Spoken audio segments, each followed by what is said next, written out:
tarea me has puesto Dios? ¿Por qué me tocan a mí estas circunstancias? Pero al mismo momento dice, pero vinieron a mi mente estudiantes universitarios que en muchas universidades del mundo están siendo oprimidos en sus creencias. Muchos de sus maestros con sus filosofías los oprimen y desbaratan, quebrantan sus fundamentos cristianos, y anhelan y oran porque alguien venga a ayudarlos a defender su fe. Crean, tengo una hija en la Universidad Pedagógica, está en tercer año. Desde que comenzó, tuvo un maestro ciego que le dijo: si hay cristianos aquí, no pasa conmigo una materia. Y ella pasó con honores, y en el último semestre en el que está de tercer año, una maestra de ideología de izquierda atea comenzó a decir: si hay moralistas aquí, no van conmigo. Ha sido matoneada. ¿Cuál es el bullying? Y lo que usted quiera. Alguien tiene que parar a defender la fe. Y Pedro dijo claramente que tenemos que estar preparados para defender con mansedumbre el Evangelio. Y uno de los argumentos más fuertes que se mueven en los ambientes filosóficos y universitarios es que la fe es ciega. Y voy a tratar de probar, voy a dar un pasaje bíblico, que la fe está lejos de ser ciega. Voy a leer un pasaje y he titulado a la enseñanza, voy a redimir el tiempo, porque quisiera darle la mayor cantidad de minutos para que respondan, para que hagan preguntas. Y les pido desde ahora que tengan misericordia, no soy Dios, y vamos a tratar de responder la mayor que podamos. Pero si alguna queda pendiente, prometemos con el grupo que tiene esta titánica tarea de no avergonzarse del Evangelio aquí en la Universidad de La Salle, les prometo que a través del grupo procuraremos traer respuestas a las preguntas que queden pendientes. La fe es razonable. Voy a leer un pasaje que les va a parecer largo. Si usted no es cristiano, no ha estado en un culto, usted se va a sentir extraño. Usted va a decir aleluya, amén. Pero lo voy a probar que no hay nada más razonable que la Escritura y que el pensamiento divino. Dice en 1 Corintios capítulo 15, verso 1 al 11. Este es el resumen más corto del Evangelio. Hijitos que son cristianos acá, y les digo hijito porque soy de 58. Cuando quieran presentar el Evangelio, abran 1 Corintios capítulo 15 del 1 al 11, y allí está el resumen más importante del Evangelio. Pablo se levanta en medio de un mundo adverso, porque el gnosticismo, el agnosticismo, el dualismo filosófico y otros movimientos ya estaban vigentes cuando Pablo, Pedro, Juan y todos los escritores neotestamentarios comenzaron a escribir las cartas. Y ellos procuraron combatir esas falsas creencias con las cartas apostólicas. Dice Pablo en este pasaje: además os declaro, hermanos, el evangelio que os he predicado. Él les va a hablar del Evangelio, el cual también recibisteis, en el cual también perseveráis. La iglesia de Corinto estaba siendo masacrada, asesinada. Nerón empalizaba a los cristianos, que significa que por el ano la vagina le metían un poste, los envolvían con aceite, lo ponían al lado y lado del camino, y Nerón pasaba, y mientras Nerón pasaba los quemaba. Y yo sé que en La Salle no están haciendo eso. Y en otra parte Pablo dice: porque no me avergüenzo del Evangelio, porque es poder de Dios. Así que dice aquí verso 2: el cual asimismo, si retenéis la palabra que os he predicado, sois salvos, si no creéis en vano. Porque una de las tareas de la falsa filosofía, 1 Timoteo capítulo 4 verso 1 dice: en los postreros días habrán doctrinas de demonios, filosofía de demonios, sistemas de pensamiento que tratarán de quitar vuestra fe. Y luego dice verso 3: porque primeramente os he enseñado lo que asimismo recibí, que Cristo murió por nuestros pecados conforme a las Escrituras. Un autor cristiano excelente, americano, tiene alrededor de 200 libros por lo menos. Dice claramente, escribe en un libro que se llama Avergonzados del Evangelio, que la palabra pecado se quitó del lenguaje desde que el racionalismo entró a reinar en el mundo. Pecado es una ofensa, tiene una falla, tiene una debilidad, es un tema de la personalidad, pero la palabra pecado desapareció. Pero no hay otra manera para señalar la condición en que se encuentra todo ser humano. Y eso lo incluye usted si no es cristiano. Y dice entonces que Cristo murió por nuestros pecados conforme a las Escrituras, verso 4, y que fue sepultado y que resucitó al tercer día conforme a las Escrituras. Otro punto controversial, la resurrección. Vamos a tratar, si el tiempo lo permite, de dar al menos 10 puntos fundamentales para que usted vea que la resurrección no es un tema de magia o de misticismo mágico, sino que está sembrado en la historia de este país, no de este mundo. No es gratuito que la historia esté dividida antes de Cristo y después de Cristo, y hasta ahora ningún sistema ha podido cambiar esa realidad. Luego dice que fue sepultado, resucitó al tercer día conforme a las Escrituras. Pero algo importante aquí que quiero que empiece a notar, dice que apareció resucitado, paráfrasis mío, a Cefas, que era el mismo Pedro, después a los 12, a los otros, en general a los apóstoles, apareció a más de 500 hermanos a la vez. Hubo personas oculares que estaban viendo al resucitado, entre los cuales, y esto es un documento histórico, porque nadie ha visto la Biblia como documento histórico, pero la Biblia es de los documentos históricos menos podidos refutar a través de la historia. La han tratado de destruir, la han tratado de quemar y no han podido. La palabra prevalece. Estuve en una conferencia hace algunos años que se llama La Iglesia prevalecerá. La Biblia no la han podido destruir. No importa los argumentos que se levanten. Y dice que habían muchos testigos que aún vivían, y otros, dijo, ya duermen, que significa murieron. Apareció a Jacobo, que era el hermano de sangre de Jesús, que por cierto era incrédulo cuando muere Jesús, y la resurrección le hace notar, le hace ver que él era verdaderamente el Hijo de Dios. Y dice a todos los apóstoles, y al último de todos, aún al último, se me apareció a mí, porque yo soy el más pequeño de los apóstoles, que no soy digno de ser llamado apóstol, porque perseguía a la iglesia. Si hay un testimonio histórico de la resurrección de Jesús, es el apóstol Pablo. Pablo, él se llamaba Saulo de Tarso, era un judío fariseo de los más radicales, y cuando aparecieron los primeros cristianos, comenzó a matarlos, a perseguirlos, a asesinarlos. Y la historia contenida en el pueblo judío dice que un tal Saulo de Tarso, después de matar a muchos cristianos, un día resucitó predicando al Dios de los cristianos que él mataba, y se convirtió en el teólogo por excelencia del Nuevo Testamento. Y sigamos adelante para poder tocar los cortos 5 puntos que tengo. Dice, pero por la gracia de Dios soy lo que soy, su gracia no ha sido en vano para conmigo. Antes he trabajado más que todos ellos, pero no yo, sino la gracia de Dios conmigo, porque sea yo él o sean ellos, así predicamos y así habéis creído. Voy a enseñar 5 puntos muy cortos, espero que el tiempo me permita, porque quiero darle la mayor cantidad de tiempo a preguntas. Primero, Dios es razonable. Segundo, Dios creó al hombre razonable. Tercero, al pecar el hombre cayó en la sin razón. Cuarto, el evangelio es razonable y busca devolverle la razón al hombre.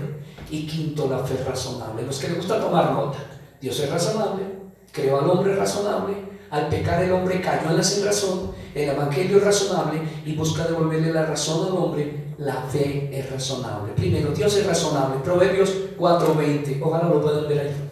Dice en ese proverbio: hijo mío, está hablando Dios, está atento a mis palabras, inclina tus oídos a mis razones. Dios es un Dios razonable. No solamente es un Dios sabio, inteligente, sino que tiene argumentación, y en su argumentación se comunica y se comunicó y dejó la Biblia dejando razones para que creamos. Dios es todo lo contrario a lo que dicen en alguna parte, que la fe cristiana es absolutamente ciega. El que ha leído la Biblia, aunque sea una vez, hay un ateo clásico que se llamó C.S. Lewis, autor de las Crónicas de Narnia, autor de las Cartas del Diablo a su sobrino Escrutopo, autor de muchos libros.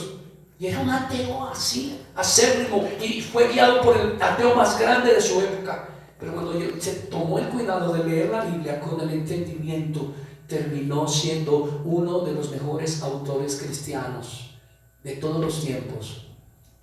Léanlo. El problema, hijitos que son cristianos aquí, es que nos preparamos poco. Quizá aprendimos una fe mística y nos han dado a entender que si yo levanto las manos, de repente algo cae, pero Dios se revela a través del entendimiento. La parábola del sembrador, para explicar la palabra del sembrador, dice que la primera semilla cayó en el camino, y la aclara luego el Señor Jesús. Esto significa que la palabra predicada cae en mentes y no la entienden, y la palabra se pierde. Así que Dios es un ser personal, infinito, absolutamente lógico, no solamente en sus razonamientos, sino en su creación. Si usted mira la naturaleza tiene sentido lógico. No importa cuando la quieran pervertir las falsas ideologías, usted encuentra lógica en las cosas. Una estación, donde hay estaciones, sigue a la otra y se mantienen de una manera continua.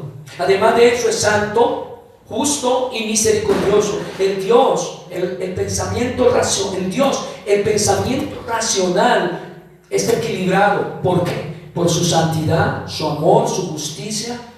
Y bajo esta perspectiva, para seguir al segundo punto, por el tiempo, creó al hombre a su imagen y por tanto lo creó razonable. Miren lo que dice Génesis 1, 27 y 28. Y creó Dios al hombre a su imagen. A imagen de Dios lo creó, varón y hembra los creó, y los bendijo y les dijo: fructificad, multiplicaos, llenad la tierra. Y paren en esa palabrita que dice, alguien que lea lo que sigue: sojuzgadla. Y para poder emitir juicios, porque sojuzgar significa juzguen conjuntamente conmigo, para que el hombre pueda emitir juicios sobre la creación, requiere ser razonable y saber diferenciar entre lo que es bueno y lo que es malo. Y no importa lo que digan las filosofías que nacieron desde que la iglesia empezó y prevalecen hoy con otros disfraces o se disfrazan de mil formas, pero Dios hizo al hombre razonable, y el hombre trae un software desde que nace que le dice lo que es bueno y lo que es malo. A mi hija en la pedagógica alguien le dijo: eso no es verdad, los absolutos no existen. Piense en homicidio y vaya a cualquier región del mundo donde nunca han hablado de Dios, y cualquier idiota, y perdónenme el término que estamos entre jóvenes, sabe que matar está mal. ¿Quién se lo enseñó? Porque Dios puso un software en el corazón. El hombre sabe lo que es bueno y lo que es malo, no importa que lo quiera negar. Pero además de eso, le dio razones en el mismo Edén, porque Dios es un Dios razonable y razona con el hombre. Él viene y le dice: ven, razonamos, ven, pensamos, tú y yo, te voy a dar mis argumentos. Si usted lee todo el Nuevo Testamento, especialmente las cartas apostólicas, son argumentos que requieren ser entendidos por la mente. ¿Cómo puede ser alguien salvo si no entiende el Evangelio? ¿Cómo puede alguien decir yo soy cristiano y no sabe ni siquiera qué significa que Cristo encarnó y para qué encarnó y cuál es el objeto de ser un burro clavado en la cruz? Porque ahí, en la historia de la iglesia, en cierta región que hoy reposa ese cuadro en España, durante cierto periodo de la historia, decían que los cristianos eran unos idiotas que adoraban un burro que se había dejado crucificar. Los griegos no podían aceptar en su presunta sabiduría humana que un Dios que tenía todo el poder se dejara matar en una cruz. Y los judíos decían, porque ellos esperaban un Mesías, una especie de general, una especie de un gran guerrero que acabara con el mundo y que pusiera reinar a Israel, y pensaban: ¿cómo puede ser que nuestro Dios muera en una cruz? Eso no puede ser así, porque para ellos matar, que alguien muriera en la cruz, era ser maldito. Así que no entendían que Cristo estaba sustituyendo a los que invocan su nombre y recibiendo el castigo por ellos. Y les da razones. Miren lo que le dice en el Edén, Génesis 2, 16, 17. Y le dijo Dios al hombre: de todo árbol del huerto podés comer, del árbol de la ciencia y del bien y del mal no comerás. Y le da una razón: porque el día que comieres, ciertamente morirás. Eso es una razón. Le está hablando a la mente. No está soplando un viento como en algunos movimientos falsos enseñan, y que se le metió un espíritu. No, le habla. Dios habla hoy. Y le habló: ciertamente morirás. Siguiente punto: al pecar, el hombre cayó en la sinrazón. Le voy a explicar por qué. Porque el pecado original consistió en esto: a este lado la voz de Dios, a este lado el argumento y la razón del diablo, y él tenía que elegir cuál razonamiento es correcto. Dios dice que si como del árbol desobedeciendo, moriré. Y el diablo dice, y eso es lo que dice la escritura, Génesis 3, 4 y 5, la serpiente le dijo a la mujer: no moriréis, sino que sabe Dios que el día que comáis de él serán abiertos vuestros ojos y seréis como Dios, sabiendo el bien y el mal. Notan, sabiendo, conocimiento, razón. Así que el pecado original consistió en escuchar dos argumentos. ¿Cuál? El argumento razonable de Dios y el presunto argumento razonable del diablo. Y él tenía que tomar una resolución. El hombre decide no escuchar la razón del consejo de Dios. Ahora se crea un Dios de sí mismo y resuelve no tener en cuenta a Dios. Y como es razonable, Dios que es santo, que significa absolutamente puro moralmente, y además justo, responde a la arrogancia de la criatura humana. Escúchame bien lo que voy a decir. Dios ama a los seres humanos, pero la intensidad de ese amor concuerda con lo que es correcto, con lo que está bien, con lo que es justo, con lo que es bueno, con lo que es puro. Y en Romanos 1:28 al 32 encontramos la respuesta de Dios. Dice Romanos 1:28. ¿Alguno me acompañaría a leer? Nadie, levante la mano el que nos incomode y quiere leer un momentico conmigo. Y quiere leer algo, ayúdenme a leer. Vamos a leer a la voz de 3. 1, 2, 3. Ahora, y como ellos no aprobaron tener en cuenta a Dios, Dios los entregó a una mente. ¿Para qué es una mente reprobada? Una sin razón. Como no tienes en cuenta mis razones y quieres vivir por las razones del maligno y tus propias razones perversas, te voy a dejar vivir bajo tus propias condiciones. ¿Cómo está la humanidad? He tenido discusiones con muchas personas filosóficas, con muchos pensamientos filosóficos. He tenido la oportunidad de leer mucha filosofía. Y todas las filosofías hasta hoy no le ofrecen una esperanza al hombre. La más cercana que recuerdo, Jean-Paul Sartre, La náusea, y dice: el único sentido de la vida es la muerte. Y el único que le ofrece una esperanza al hombre, el único que le ofrece una vida, es Dios en Cristo. Y dice entonces, verso 28, Dios los entregó una mente reprobada para hacer cosas que no convienen. ¿Y de qué está hablando? Pablo, un excelente erudito del Antiguo Testamento, ciudadano romano que conocía bien el derecho, porque la carta de los romanos está escrita en un lenguaje jurídico, está acusando al hombre. Y mire lo que le dice. ¿Qué es lo que no conviene? Verso 29 al 32, atestados de toda injusticia, llenos, fornicación, ¿le suena? Perversidad, ¿le suena? Avaricia, maldad, llenos de envidia, homicidios, contiendas, engaños y malignidades, detractores, aborrecedores de Dios, injuriosos, soberbios, antiguos, inventores de males, desobedientes a los padres, necios, desleales, sin afecto natural, implacables, sin misericordia. Verso 32, escuchen lo que dice ahí: quienes habiendo entendido el juicio de Dios. Cualquier hombre no necesita ser religioso.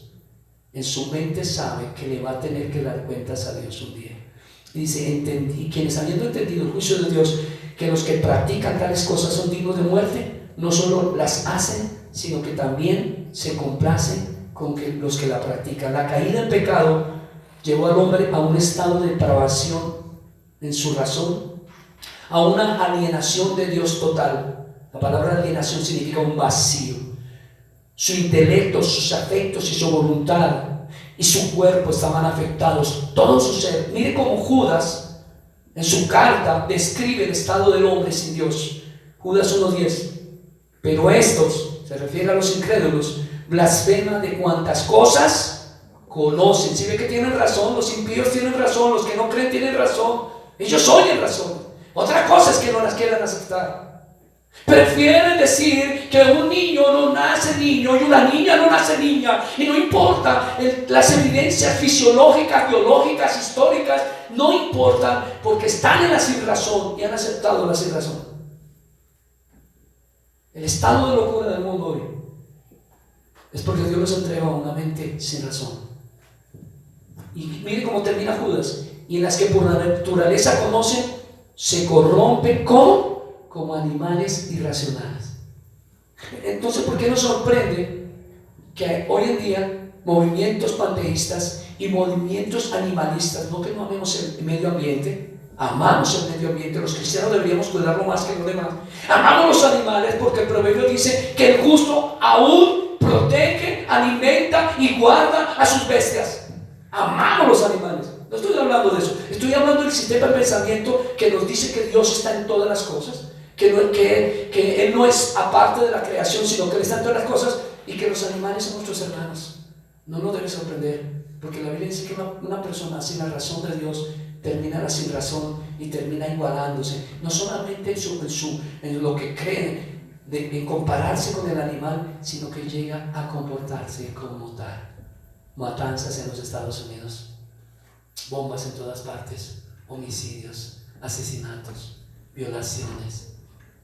Coge un hombre, hace poco la noticia, viola a una niña, la cuchillea, la prende en una hoguera, y usted cree que usted es mejor que él. Y yo le digo, si usted no tiene a Dios, usted está en la sin razón. Y si no ha llegado a ese extremo, es porque todavía hay esperanza para usted. Tremendo. Dios le dijo, ¿no quieres mis razones? Te voy a dejar en tus propios razonamientos. Con todo Dios queriendo volverle la esperanza, dándole una nueva vida, le revela al hombre tanto su origen, porque las teorías de hoy en día, el Big Bang. Mire, hay una teoría que dice que en la creación el universo es una fantasía. ¿Han oído esa teoría? Esto es una fantasía. Esa es la base filosófica para Matrix. Y todos hemos visto Matrix. Griten, si alguien cristiano grita bien, yo diga, estoy de acuerdo. ¿Quién no ha visto Matrix? Un tonto no ha visto Matrix. Algunos de ustedes dicen, yo no lo he visto. Okay. Matrix es el resultado de la filosofía que dice que el universo es una ilusión. Y le tengo una respuesta. Si el mundo es una ilusión, el universo es una ilusión y usted es una ilusión, yo quiero decirle que hay un ser que está ilusionado y ese ser es Dios. Cisnos dijo frente a esa filosofía, si yo soy una ilusión, sin duda Dios está ilusionado conmigo. Y podríamos hablar de todas las teorías. Otros que dijeron que la no existencia, en realidad todo esto es una proyección mental, no existimos. Mi hija en la pedagógica le dijo a un profesor de filosofía, ok, permítame mostrarle que usted está equivocado, le ruego, salga corriendo contra el muro de la pared y golpiese, porque ese muro es una imaginación, ¡pruébemelo! Quedó mudo. Si somos una imaginación, Renato Descartes estuvo meditando en este tema y se hizo la pregunta más difícil de la existencia. ¿Existo? Y de repente se dio cuenta que estaba pensando y dijo, pienso. Luego existo. Para que haya pensamiento, alguien tiene que estar pensando. No, el Evangelio no es una estupidez, una idiotez, una fantasía. El Evangelio es histórico. Hace 2000 años, la historia de un judío llamado Jesús, hijo de una María, que le ha levantado mentiras. Estamos leyendo con mi esposa historia de la iglesia y algunos movimientos contemporáneos hacían a través de decir que Jesús nació del adulterio de María con no sé qué persona, porque no pueden asumir lo sobrenatural. Los teólogos liberales como Barth y otros llegaron a decir, asumimos la Biblia, creemos en la Biblia, pero no aceptamos lo sobrenatural y lo milagroso. Y ese tipo de pensamiento pseudo cristiano es el que se mueve en National Geographic, que trata de explicar que el Mar Rojo se abrió porque en ese momento habían unos vientos huracanados y que el clima había, y le da razones humanas.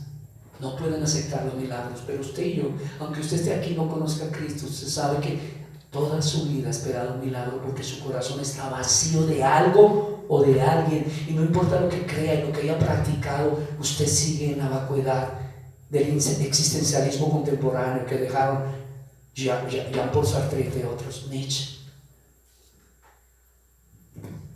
Mire lo que dice entonces cuando ofrece el Evangelio el apóstol Pablo, 1 Corintios 1, 18, 19, porque la palabra de la cruz es locura a los que se pierden, están sin razón, pero a los que se salvan, esto es a nosotros, es poder de Dios. Verso 19, pues está escrito, destruiré la sabiduría de los sabios. Está diciendo Dios, la sabiduría humana está limitada, tiene un gran problema.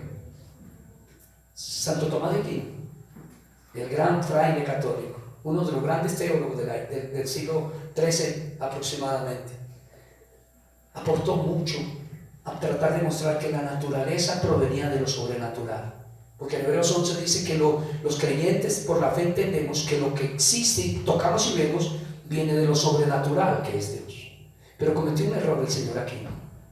Dijo, el hombre está en depravación, su voluntad está cautiva, pero su intelecto no. Y qué error tan terrible. Cuando la Biblia dice que no solamente la voluntad, sino la mente. El hombre sin Dios está alienado.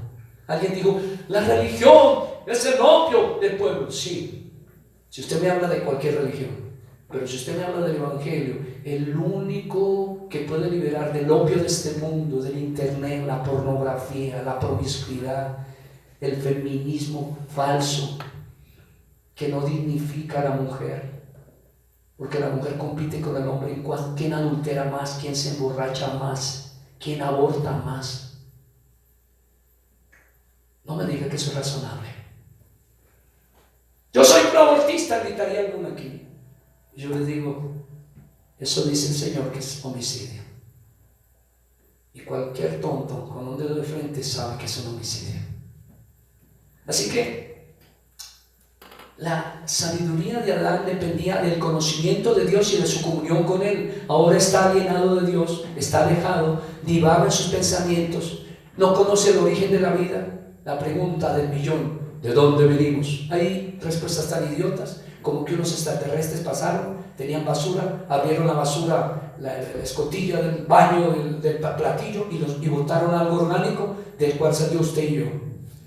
A veces por nuestros pecados pienso que podría ser verdad, pero Dios, la Biblia es la única que explica el sentido del origen nuestro. No existe otra religión que la explique.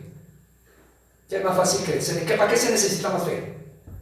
Que de la nada apareció todo, que la teoría. ¿Se necesita más fe para eso o creer que hay un Dios que hizo los cielos y la tierra? ¿Qué requiere más fe? Nuestra fe es razonable. Nuestra fe no es de idiotas, nuestra fe es de observación. Los grandes hombres de Dios, y no solamente los hombres piadosos o religiosos, sino los científicos que le dieron origen a la ciencia moderna, que eran creyentes, llegaron a las conclusiones que hoy todavía se mantiene, como la ley de la gravedad, entre otras, observando la palabra de Dios. Hoy en día tengo un amigo en el Senado de la República, él es representante, está en la Comisión Séptima del representante de la Cámara y se graduó de una de las mejores universidades de acá en filosofía, y su tesis la hizo basada en la palabra de Dios. Su primer guía, ¿cómo le llaman ustedes al maestro de tesis? ¿Cómo le dicen ustedes? Director de tesis. Primero que todo dijo, yo no lo voy a guiar a usted. Usted está cometiendo un suicidio intelectual. Por 3 años perseveró en su tesis y se graduó sum cum laude. No hay nada más sabio que la Escritura. Los reto a que la lean. Los reto a que se metan en internet, escuchar hombres como MacArthur, John Piper, expositores verdaderos, no los mequetrefes, místicos, no solamente de Estados Unidos, sino de Latinoamérica, que solo piden dinero. No, vayan y lean, métase en la Escritura. Hoy no hay disculpa. Los grandes puritanos de la historia de la iglesia, los fundadores de los mejores estados, que empezaron sus constituciones con la palabra de Dios, y por mucho tiempo prevalecieron y se convirtieron en imperio hasta que le dieron la espalda a Dios. Inglaterra, Estados Unidos. ¿De dónde salieron las mejores leyes? De la palabra. La Revolución Francesa copió la Revolución Inglesa, que fue previa. La Revolución Inglesa quitó un abusivo reinado y instituyeron por primera vez la República. Hicieron los 3 poderes independientes y determinaron guiarse por los mandamientos de la palabra de Dios.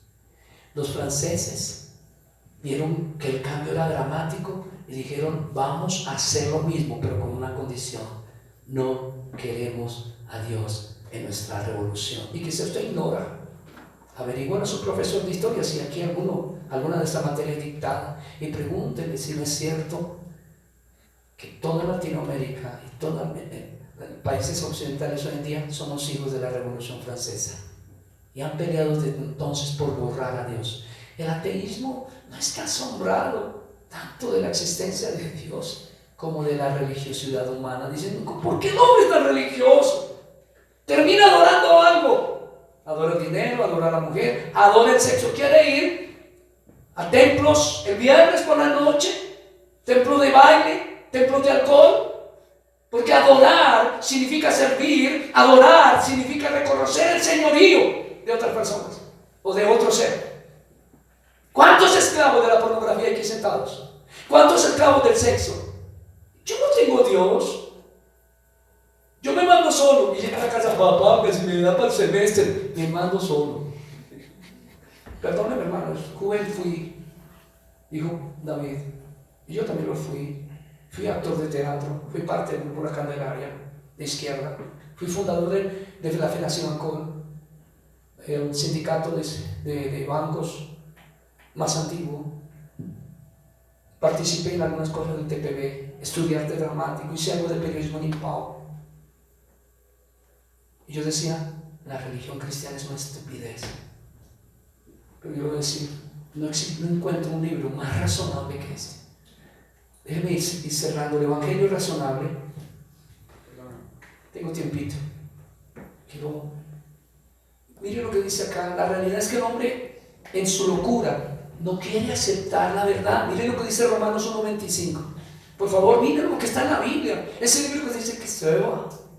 Están leyendo la Biblia, o sea. Las chicas estaban cantando. Yo fui cantante de orquesta. Me encantó. Amo autor. ¿Hay cristianos acá? ¿Alguno puede gritar amén? ¿Y no se avergüenza? Ok, sí. No sé cómo, pero sé que soy distinto. No sé cómo, pero Él me transformó. Y no fue mi propio invento lo que me hizo ver la luz. Fue su gloria expresada en la cruz. Y otra vez ante ti, en humilde oración. No hay razón por qué avergonzarse intelectualmente de la fe si demostramos por la Biblia que es la opción más sabia que queda en este mundo que cada día está más desgraciado. Yo fui de la generación moderna, racionalista, de la izquierda. Vi pasar al movimiento racionalista al movimiento existencialista. La razón no resolvió el problema del hombre. Y ahora estoy en la generación que la llaman sin esperanza. No quiero oír razones, no quiero oír argumentos, yo me mando solo, quiero sexo, comida, no quiero casarme, el matrimonio es un yugo, no quiero tener hijos porque eso es terrible. Jamás me casaré porque yo no quiero ser la esclava de ningún hombre. Pero en el fondo toda la mitad tiene un sueño, la más ramera, permítanme el término, si no se ofenden, porque estamos entre jóvenes muy maduros. La más ramera, la que duerma con 50 muchachos cada mes.